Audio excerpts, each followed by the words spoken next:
My name is Sam Kituko and I'm joined by my panelist, Mheshimiwa Kipruto Kirwa, the Deputy Party Leader of ANC. Karibu sana. We have Gabriel Muthuma, Public Affairs Analyst, or Public Policy Analyst. Thank you, Sam. And Mheshimiwa Patrick from Chuka Igambangombe. Welcome back to the show. It's been quite a while. We haven't seen you in a long time. So how have you been? I've been fine.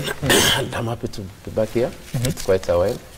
But you know, in Kenyan politics and leadership, once in a while you give it a bath to see how things are moving. Yes. And how are they moving? You give it a bath to see how the handshake is taking the country and how the building bridges is going, and how the succession politics is going, so that you talk with facts and a little information. So when you look at the bridges, how far are we? Are we almost completing the bridges? The bridges, we are a long way. Because I think we're trying to build bridges without some quarters of the country. It's a good idea, but it can only be achieved when we do it wholesomely with everybody on board. Okay. But it's a good idea. Okay, all right. So let's delve into what's making headlines in the papers, and you look at the front page of the Daily Nation, how banks claimed dirty NYS billions. This is a story that you are referring to earlier on, of Standard Chartered, KCB, Equity Bank, DTB, that is Diamond Trust Bank, and Cooperative Bank, of how money, nearly 1 billion shillings was passed through the banks without the required reporting to the financial reporting centers required by law. The DPP is looking at a file that came from the DCI, and he has established a team that will look into those files and make recommendations within 14 days. We'll be talking briefly about that. The same story is given coverage on the front page of the Standard. Bosses of 5 banks in trouble over NYS millions. And in an unprecedented move, DCI boss George Kinoti wants Nuruddin Haji to charge chief executive officers of some of Kenya's top banks over billions lost in youth service scandals. So the CEOs of those banks are wanted by the DCI. Will that happen? We will wait. But of course, that story is given coverage on page 6 of the Standard in detail, and we'll be looking at that shortly. On the back page of the Daily Nation, you'll see that the rule on second-hand cars stays. This is according to Cabinet Secretary for Trade and Industry, Peter Munya. He says that second-hand importers will be affected by the proposed maximum age of imported cars. Will have to look for alternative trade, with the government staying firm on its intention to revise the age limit for used vehicles entering Kenya to mean that by the start of the next financial year, which begins on July 1st, 2019, then cars that are above 1500 cc can only be imported if they are 5 years and below. But currently, they can be imported up to 8 years. So that's a continuing story that we'll be looking at. So let's begin with that story on the front pages of both papers on NYS. And now we see how far we have come. You recall that when this NYS season 2 began, we were talking about 8 billion shillings. So far, we have a case affecting 468 million shillings before court. Initially, there were 47 suspects in court, but eventually some 11 of them were discharged.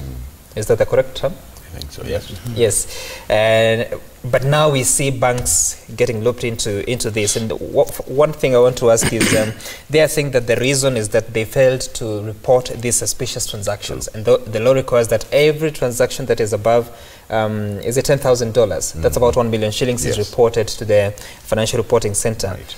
Yet it didn't happen. Correct. Why do we have to wait until a scandal comes instead of taking action as soon as we realize that something was not reported as this was going on? Starting with you. Thank you, Sam. You know, from if we were to borrow from other jurisdictions, when it comes to issues to deal with money, you know, money provides a very good conduit for money laundering, and not only that, to just abate many other corrupt deals. If you look at the issue when we were being told about one lady called Kavura who used to carry money from the bank in sacks, and you go and see the bank act that talks about, you know, knowing your customer and what have you. It details very well how much money you can be able to withdraw over the counter. And even if you are to transact in millions, what needs to happen then? The old adage, and the conversation we were having with some of my friends was, you know, it's almost the oldest trick in the book that says follow the money. And I think this is what the government has resorted to. Now, the issue is the government is coming in to to try and look at institutions that could actually properly self-regulate themselves, in that they have very good reporting mechanisms that they just did not employ. When you're talking about monies that we are reading this morning, and what we've always read about NYS, there's so much money that was being transacted illegally, yet these banks, did nothing absolutely. So I think it is incumbent upon now the DCI, the DPP and the EACC, by the way, now that they are talking together, and I'm liking that they are having that good meeting in Naivasha. I think they need to come up. These are some of the things that are hounding us when it comes to economic crimes.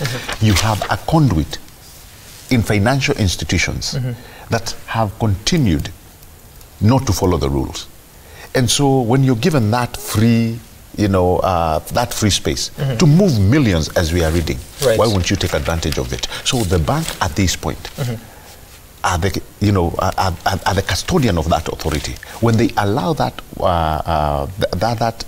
arena to be soiled, then we have resulted to what we are seeing. So the CEOs, and I agree, not only should they be held accountable, the fines that I'm seeing central bank imposing, I think they are very generous. You go overboard, you hit them with very serious fines. So at the very least they know this is not a joke. By the way, when we talk about the kind of issues that we are seeing with our financial institutions, just the other day, the CEO of Diamond Trust Bank, who where the money, the Dusit terrorists, are passing money back and forth, Waziri, and you are even having a conversation with them. So if that conduit is not really regulated, and the acts, rather the laws and the rules of banking are not followed to the core, we are going to result in this, because it will be the easiest conduit to do matters corruption and even support terrorism. Right, and I'm looking at the fines that you're referring to. For instance, Standard Chartered Bank processed 1.6 billion shillings believed to be from the NYS contracts, and the suspicious cash is 588 million shillings that was understandably not reported. And the CBK prescribed fine is about 77.5 million shillings. It will be actually double of the amount which was transacted. For Kenya Commercial Bank, 800 million shillings. The suspect cash is 148.3 million shillings, but the fine is 149.5 million shillings. Equity Bank, 886 million was processed, 264 million is suspect, and also $58,000, that's about 5.8 million shillings. And the CBK fine is 89.5 million shillings. Then for Diamond Trust Bank, they processed 164 million. What is suspect is 27.9 million, but the fine is 56 million. For Cooperative Bank of Kenya, 250 million shillings was processed through the bank, and the suspect cash is 25 million shillings, but the CBK fine is 20 million shillings. So I'm just wondering, Mheshimiwa Kirwa, when you look at the sort of action that is being taken, how does it, what is the potential of this now stopping us from similar scandals in future, where people go get money and then they have to pursue it through the banks, and eventually we end up in a similar situation in future? Well, Sam, I want to agree with our friend Gabriel.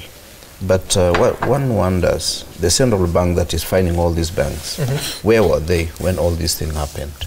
Because they're supposed to be the custodian, and like as it were the prefect of all these banks. Right. So there was somebody who must have also been sleeping on his job or her job in the central bank. And that is where we really, that's the nerve center of government operations. We need to understand what was happening in central bank, who was involved, and how did all this money pass through? And now we are trying to do catch up with the thieves. Number two, I hope as we do all this, we are looking for credible evidence to secure conviction for those who are involved in the fraud. Right. And also we are thinking of asset recovery. Because at the end of the day, we may talk about all this, but if nothing will be done, Kenyans will continue doing what they do best, stealing from themselves. Because when you steal from the state, you are actually effectively destroying the very country that we are part and parcel of. That's my worry. Right. So, Mheshimiwa, you've been in this country when all these investigations are being pursued and cases brought before court, yet it's taking us, the first arraignment, I think, was in April last year. We're now in February 2019, and this is the time that we are settling down on these banks. Can we do better in terms of holding those officials and people that are responsible, including institutions that are responsible, holding them to account in good time? Thank you. I think what I wish to say is this. One, I listened to the Chief Justice 3 weeks ago when he was talking and saying, you can't accuse us of not prosecuting cases when the evidence you provide in court is very shaky. So one, I want to blame, like Wazili said, the investigating agencies, because the quality of investigations that they do at times is very shoddy. And as I respond to this, I want to look at the new approach you have taken to dealing with corruption cases, because it seems as if the new approach is recovery and returning what you stole. It's recovery, returning what you stole and fines. Because if you say Equity Bank did a transaction that was wrong, and then you fine the bank, then it really puts the officials or people who work in a bank in a comfort zone that even if I do a wrong thing, the bank will be fined, the bank, not me. So as Wazil was saying, after the banks are fined by central bank, will we convict the specific bank officials who transacted? Because it's not Equity Bank that did the transaction.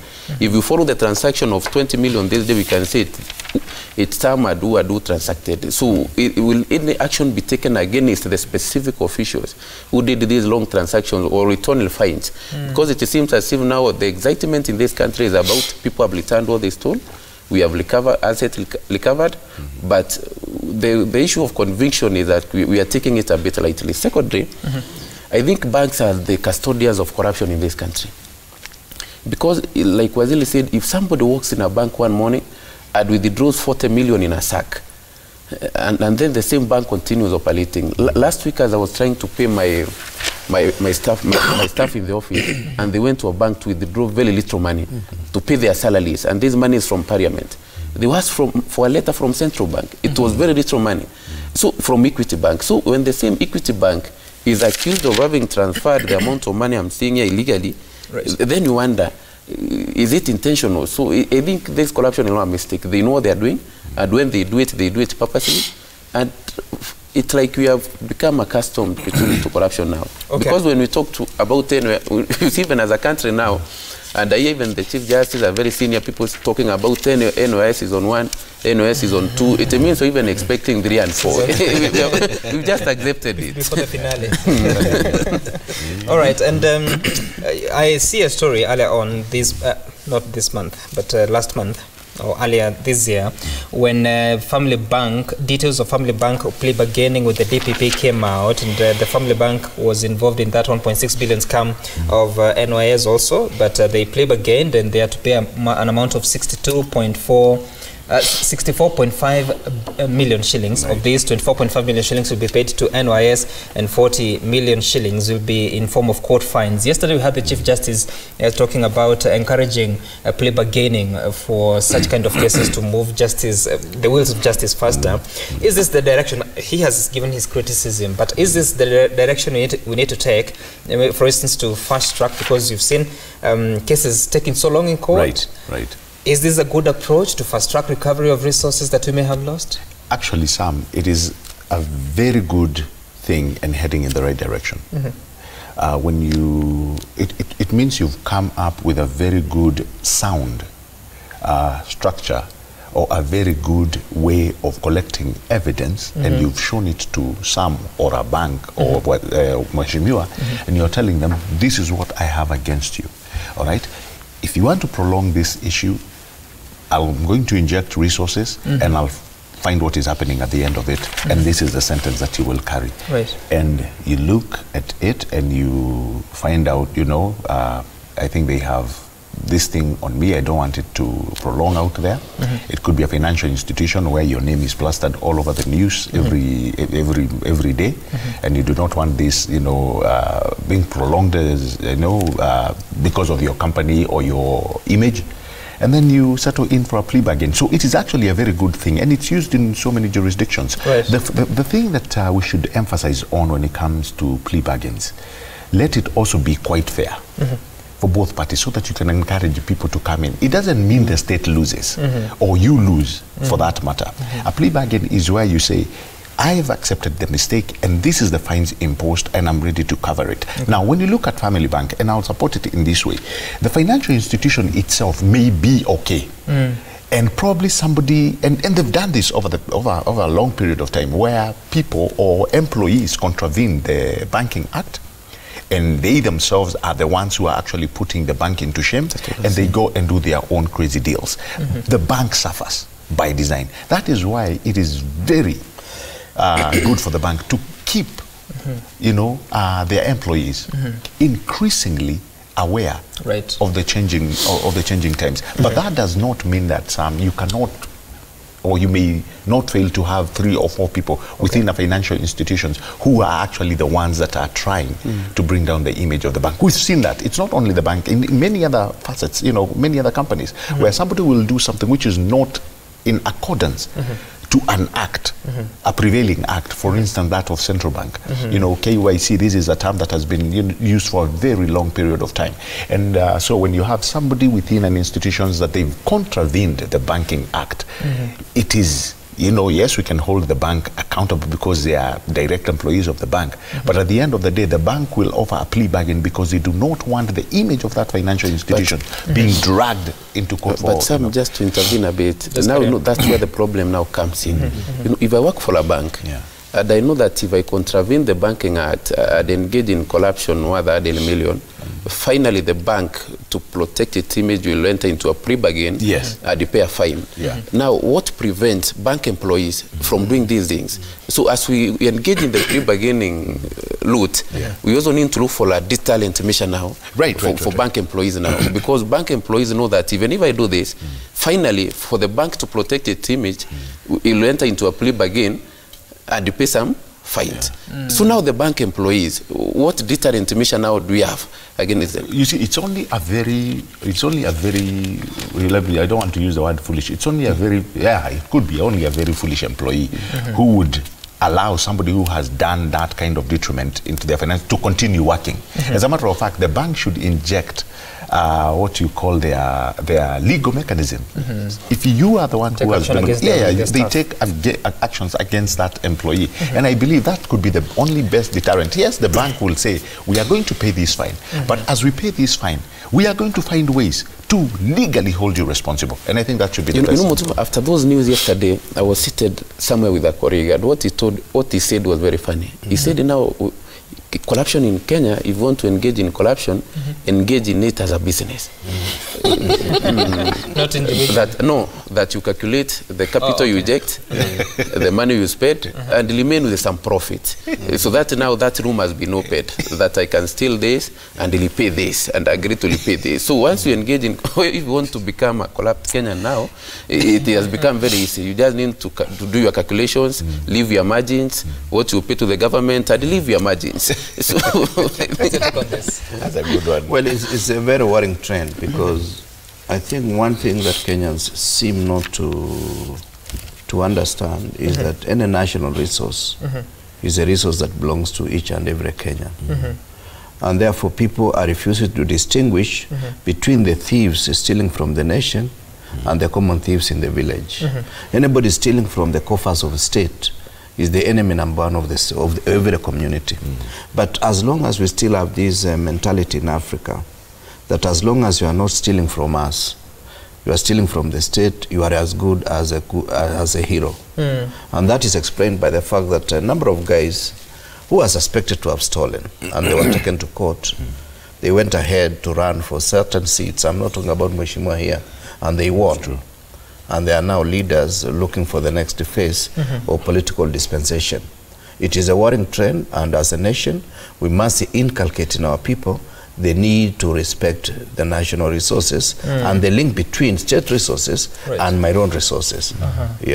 Okay, and I'm looking at that story on page 6 of the Standard, saying that in its defense, KCB stated that from 2015 to August this year, should be 2018, it flagged and made 653 reports on suspicious transactions, among them the NYS transactions, but it never received any feedback from the central bank. However, central bank says that the lenders did not do enough to stop the looting and find them for lapses in their systems. I want to quote what the CBK Governor, Patrick Njoroge, said, that CBK has reviewed each bank's response to the penalty assessment and has concluded that the submissions are not sufficient to alter the findings of the investigations and the penalties assessed. Consequently, CBK has levied the penalties as assessed. I don't know whether there's anyone who has worked with the CBK here or knows how they work, but when you report a suspicious transaction, is it a legitimate expectation that you would have a feedback coming from the regulator side, or you leave it at that? Well, I do not know, and I don't want to engage on issues I'm not so clear. I've been a customer of CBK for many years, of KCB. But in a bank, I think it is their responsibility to flag off anything that they feel is suspicious. So central bank is shirking its responsibility. They should have moved fast to stop what was happening. It seems there was somebody who was receiving this information in central bank, but he sat on the information without acting on it. Because once you report, I don't think they have the power to police any customer. And I think KCB on its part did the best, and the central bank as part of the blame. They cannot say absolve themselves from this, because how come that all these transactions happened under their watch? Because they are the regulator. Even the amount of money, even banks, this is something that's important. At times when you go to the bank and you want, let's say, like $10,000, I'm not saying I have it now, and you want to transfer, or you want a certain amount of money, like when you're harvesting like 4, 5, 10 million, you have to give them notice so that they bring money. They don't keep all the money in the bank. So for some of these people to go and withdraw 100 million, 50 million, it means there was communication. And CBK knew there was a run, either there was a run on the bank or there was something suspicious. So CBK, at the end of the time, history will not absolve them. So they are guilty as the rest of the banks. Like the rest stops. The back stops. And by the way, Sam, just to add on that, I think, you know, what Waziri is saying is very true. When you're talking about the amounts of money that you are seeing being transferred, you cannot tell me, let me call them senior people, both in those banks and central bank, are not aware to, you know, how these monies are moving back and forth. For you to be able to transact such serious, you know, amounts of money, you have people who are aware that these transactions are moving back and forth. And that is why you hear people talking about, for you to be able to do such transactions, you must have insiders. And now these are the insiders that we are talking about. The issue about plea bargain, and we have to be very careful how we again use it. Even though I still say it's a good thing, we have to be very careful, Sam, in this way. That when we have a sure way of finding somebody guilty, and you are so certain that you will get a conviction, you should not resort to a plea bargain. I am so sure that Sam will think the government should not run into a plea bargain. That's just like the way you do in other jurisdictions that the plea bargain has worked. And on top of that, if you have arrived at a plea bargain, it should not just be, you know, just as empty as anything. It must come with very severe conditions. For instance, restitution. That we've seen working. And the other thing, if you are in a place of authority, like in a bank, you should never hold a position in a financial institution. Just the same way, if you've done gross misconduct within the civil service, the court can decide that, Sam, you'll never hold a job in the public service again. So those are some of the things that may come in with a plea bargain, but you should not run into it blindly. Okay, so the Chief Justice said that if a suspect charged with corruption agrees to pay back and return the stolen assets, then the judiciary would not have any problem with this. But the DPP was quick to add that his office would keenly monitor the use of plea bargaining to stop it from being misused or abused by organizations and individuals charged with corruption. I want to take a look at some of the feedback that is coming through. Comment from Eldred. This is quite veteran viewer. He's very loyal. He says that recently the DCI published photos of over 100 suspects believed to be hackers who have fleeced bank customers their hard-earned money. The same fate should befall the CEOs of the named banks for operating with such impunity. This is the only way to sustain the fight against the ever-mutating corruption in this country. I don't know, but I may disagree because a bank has the power to sue or be sued. It is not directly that the CEO is guilty. True. But there are officers who run such institutions. Then someone else says that the banks have a limit of withdrawal over the counter. And when you look at all these scenarios, the withdrawal amounts were colossal. The whole probe of fraud is the government and its employees, because the law says any amount more than 1 million, you only need to fill a form and the bank will be indemnified from the transaction. Okay. But I thought, yes, you have to note that. You have to be cautious when you're dealing with 1 million. But is it every other transaction you report? Every 1 million you must report. Yeah, it has to be reported to the central bank. You know, Kituli, my problem, like now, if you look at this list, the banks that were involved, the amount that was flagged, and the number of employees in the banks that have been flagged, like Wazili is saying. We also need another list here of the number of employees in central bank that have been flagged. Because we can't just have a number of employees flagged in the banks while all this lot is being authorized from central bank, because central bank cannot absorb itself from this blame. Secondly, as we talk about pre-bargaining, I looked at some news last week where we were told around 200 billion worth of property, I don't know, such a figure, has been recovered so far. Since we started this activity of corruption and plea bargaining and all, it's just silent. You know, as Kenyans, I think the DCI and everybody else owes Kenyans this information. 200 billion from who? We need to be told, not just secretly, so far we have managed, and we clapped at Kenyans that this amount has been recovered. From who? We need to be told from which deals, from which corruption deals, from who. But now as Kenyans, we are given as very good information at good news. We have been able so far to recover this within the last 3 months. From who? I think we are creating a bad hiding ground for corruption.